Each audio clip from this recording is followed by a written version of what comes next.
10th class का SS का भूगोल का थर्ड लेसन चल रहा था पहले, तो अब हम आगे करेंगे इसका। आगे है बहुउद्देशीय नदी परियोजना और समन्वित जल संसाधन प्रबंधन। तो इसमें ये देखना, प्राचीन भारत में जलीय कृतियाँ कौन कौन सी थी। ईशा से 1 शताब्दी पहले इलाहाबाद के नज़दीक त्रिंगवेश में गंगा नदी की बाढ़ के जल को संरक्षित करने के लिए एक उत्कृष्ट जल संग्रहण तंत्र बनाया गया था। चंद्रगुप्त मौर्य के समय वृहद स्तर पर बांध, झील और सिंचाई तंत्रों का निर्माण करवाया गया। कलिंग मिस उड़ीसा, जिसका आज नाम है, नागार्जुन कोंडा मिस आंध्र प्रदेश, कैनूर मिस कर्नाटक और कोल्हापुर महाराष्ट्र में उत्कृष्ट सिंचाई तंत्र होने के सबूत मिलते हैं। अपने समय की सबसे बड़ी कृत्रिम झीलों में से एक भोपाल झील 11वीं शताब्दी में बनाई गई। 14वीं शताब्दी में इल्तुतमिश ने दिल्ली में सिटी फोर्ट क्षेत्र में जल की सप्लाई के लिए हौज खास बनवाया। ठीक है, अगला है बांध क्या है। बांध क्या होता है। बांध बहते जल को रोकने, दिशा देने या बहाव कम करने के लिए खड़ी की गई बाधा है, जो आमतौर पर जलाशय, झील अथवा जलभरण बनाती है। बांध का अर्थ जलाशय से लिया जाता है, न कि इसके ढांचे से। अधिकतर बांधों में एक ढलवां हिस्सा होता है, जिसके ऊपर से या अंदर से जल रुक रुक कर या लगातार बहता है। बांधों का वर्गीकरण उनकी संरचना और उद्देश्य सच्चाई के आधार पर किया जाता है। संरचना और उनमें प्रयुक्त पदार्थों के आधार पर बांधों की लकड़ी के बांध, तटबांध बांध या पक्का बांध के अलावा कई उपबंधों में बांटा जा सकता है। ऊंचाई के अनुसार बांधों को बड़े बांध और मुख्य बांध या नीचे बांध, मध्यम बांध और उच्च बांधों में वर्गीकृत किया जा सकता है। अगला है, अब स्वतंत्रता के बाद शुरू की गई समन्वित जल संसाधन प्रबंधन उपागम पर आधारित बहुउद्देशीय परियोजनाओं को उपनिवेश काल में बनी बाधाओं को पार करते हुए देश को विकास और समृद्धि के स्तर पर ले जाने वाले वाहन के रूप में देखा गया। जवाहरलाल नेहरू गर्व से बांधों को आधुनिक भारत के मंदिर कहा करते थे। आधुनिक भारत के मंदिर, बांधों को आधुनिक भारत के मंदिर की संज्ञा किसने दी थी। पंडित जवाहरलाल नेहरू ने। उनका मानना था कि इन परियोजनाओं के चलते कृषि और ग्रामीण अर्थव्यवस्था, औद्योगिकरण और नगरीय अर्थव्यवस्था समन्वित रूप से विकास करेंगी। आगे हम करेंगे अब बहुउद्देशीय परियोजनाएं।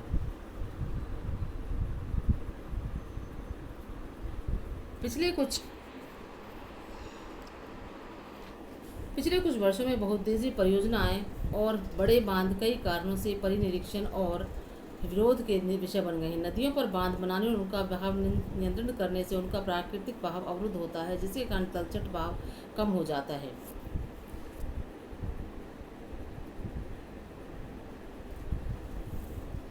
और अत्यधिक तलछट जलाशय की तली पर जमा होता रहता है, जिससे नदी का तल अधिक चट्टानी हो जाता है और नदी जलीय जीव आवासों में भोजन की कमी हो जाती है। बांध नदियों को टुकड़ों में बांध देते हैं, जिससे विशेषकर अंडे देने की ऋतु में जलीय जीवों का नदियों में स्थानांतरण अवरुद्ध हो जाता है। बाढ़ के मैदान में बनाए जाने वाले जलाशयों द्वारा वहाँ मौजूद वनस्पति और मिट्टियाँ जल में डूब जाती हैं, जो कालांतर में अपघटित हो जाती हैं। बहुउद्देशीय परियोजना और बड़े बांध नए सामाजिक आंदोलन जैसे नर्मदा बचाओ आंदोलन, टिहरी बांध आंदोलन के कारण भी बन गए हैं।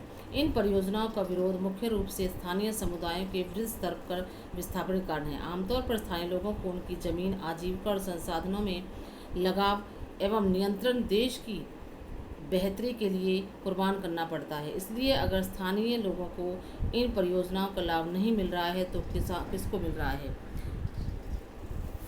नर्मदा बचाओ आंदोलन एक गैर सरकारी संगठन मीन्स एनजीओ, गैर सरकारी संगठन जो जनजातीय लोगों, किसानों, पर्यावरणविदों और मानव अधिकार कार्यकर्ताओं को गुजरात में नर्मदा नदी पर सरदार सरोवर बांध के विरोध में लामबंद करता है, मीन्स इकट्ठा करता है।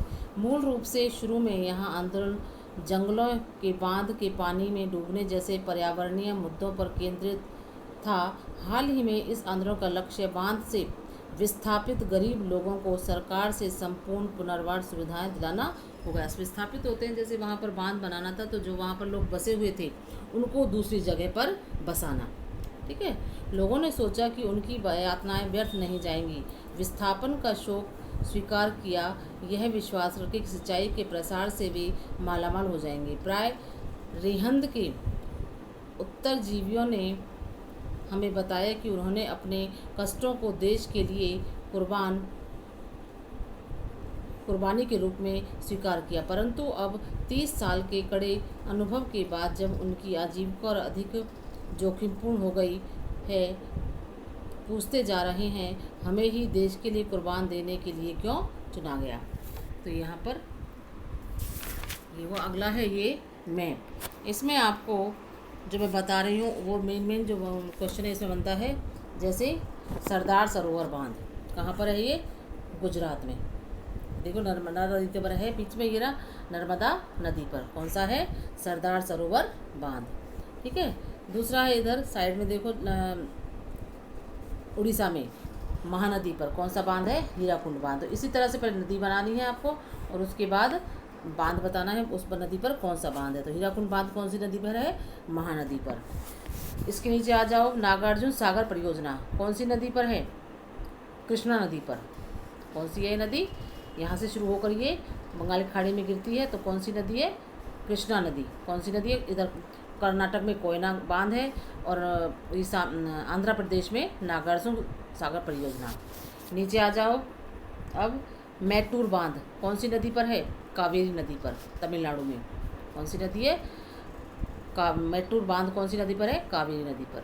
नेक्स्ट है इधर है केरल में पेरियार बांध, नीचे मेरा पेरियार बांध इधर है, मैटूर बांध कावेरी नदी पर और पेरियार बांध यहाँ दे रखा है। अब ऊपर आ जाओ, टिहरी बांध उत्तर प्रदेश में, उत्तराखंड में देखो यहाँ टिहरी बांध है गंगा नदी पर। कौन सी नदी है ये, गंगा नदी। ठीक है, इससे और ये तो है उत्तरांचल में टिहरी बांध। उसके नीचे आ जाएगा ये नरोरा बांध, गंगा नदी पर ये नरोरा बांध है उत्तर प्रदेश में। ठीक है, उससे ऊपर चलो, ये भाखड़ा नंगल परियोजना, ये है सतलुज नदी पर। कौन सी नदी है ये, पाकिस्तान में शुरू होती है, फिर ये यहाँ से भारत में से होती हुई चली जाती है, चीन वगैरह में पड़ के फिर भारत में से होती हुई पश्चिम बांग्लादेश में से नीचे बंगाल खाड़ी में गिर जाती है। तो यहाँ पर है सतलुज नदी पर कौन सा बांध है, भाखड़ा नंगल परियोजना, भाखड़ा नंगल, अमृतसर में जो पड़ती है, पंजाब में। ऊपर है सलाल प्रोजेक्ट, कौन सी नदी पर है ये, चेनाब नदी। ठीक है, सलाल प्रोजेक्ट ये आपको अपने मैप में करने हैं। तो आगे आएंगे अब हम वर्षा जल संग्रहण। एक ये क्वेश्चन है आगे, छोटे जो ब्लॉक में दे रखा है। क्या आप जानते हैं कृष्णा गोदावरी विवाद की शुरुआत महाराष्ट्र सरकार द्वारा कोयना पर जल विद्युत परियोजना के लिए बांध बनाकर जल की दिशा परिवर्तित कर कर्नाटक और आंध्र प्रदेश सरकारों द्वारा आपत्ति जताए जाने से हुई। इससे इन राज्यों में पड़ने वाले नदी के निचले हिस्सों में जल प्रवाह कम हो जाएगा और कृषि और उद्योग पर विपरीत असर पड़ेगा। अगला है वर्षा जल संग्रहण, वर्षा का जल का इकट्ठा करना। बहुत से लोगों का मानना है कि बहुउद्देशीय परियोजनाओं के लाभप्रद असर और उन पर उठे विवादों के चलते वर्षा जल संग्रहण तंत्र इसके सामाजिक, आर्थिक और पारिस्थितिकी तौर पर व्यवहार्य विकल्प हो सकते हैं। प्राचीन भारत में उत्कृष्ट जलीय निर्माणों के साथ साथ जल संग्रहण ढांचे भी बनाए जाते थे। लोगों को वर्षा पद्धति और मृदा के गुणों के बारे में गहरा ज्ञान था। उन्होंने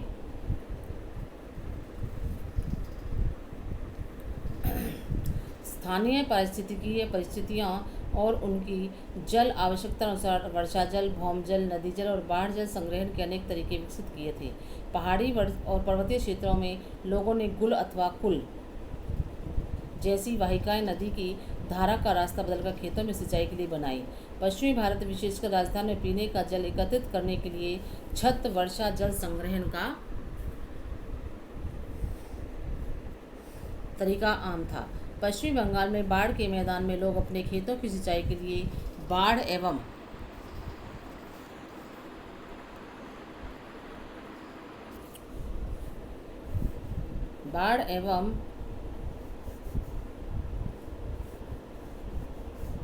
बाढ़ के मैदान में लोग अपने खेतों की सिंचाई के लिए बाढ़ जल वाहिका बनाते थे। शुष्क और अर्धशुष्क क्षेत्रों में खेतों में वर्षा जल एकत्रित करने के लिए गड्ढे बनाए जाते थे ताकि मृदा को सिंचित किया जा सके और संरक्षित जल को खेती के लिए उपयोग में लाया जा सके। राजस्थान के जिले जैसलमेर में खादीन और अन्य देशों में जोहड़ इसके उदाहरण हैं। आगे देखो, अब राजस्थान में अर्धशुष्क और शुष्क क्षेत्रों विशेषकर बीकानेर, फलौदी, बाड़मेर में लगभग हर घर में पीने का पानी संग्रहित करने के लिए भूमिगत टैंक अथवा टाँका हुआ करते थे।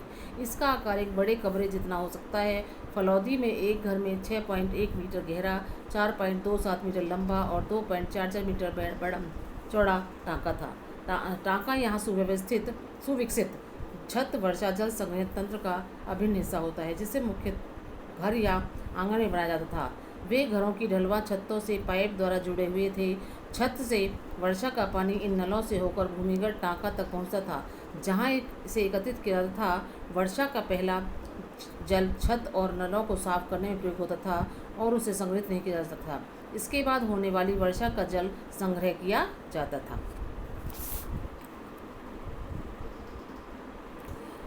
टाँका में वर्षा जल अगली वर्षा ऋतु तक संग्रहित किया जा सकता है। यह इसे जल की कमी वाली ग्रीष्म ऋतु तक पीने का जल उपलब्ध करवाने वाला जल स्रोत बनाता है। वर्षा जल अथवा पालर पानी, जैसे कि इसे इन क्षेत्रों में पुकारा जाता है, प्राकृतिक जल का शुद्धतम रूप समझा जाता है।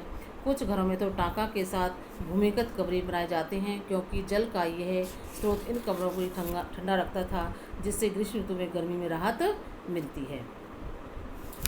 तो ये यहाँ पर आपका लेसन पूरा हो रहा है। तो मैं इसकी क्वेश्चन आंसर आपको भेजूंगी, तो वो आपको अपनी कॉपी पर करने हैं।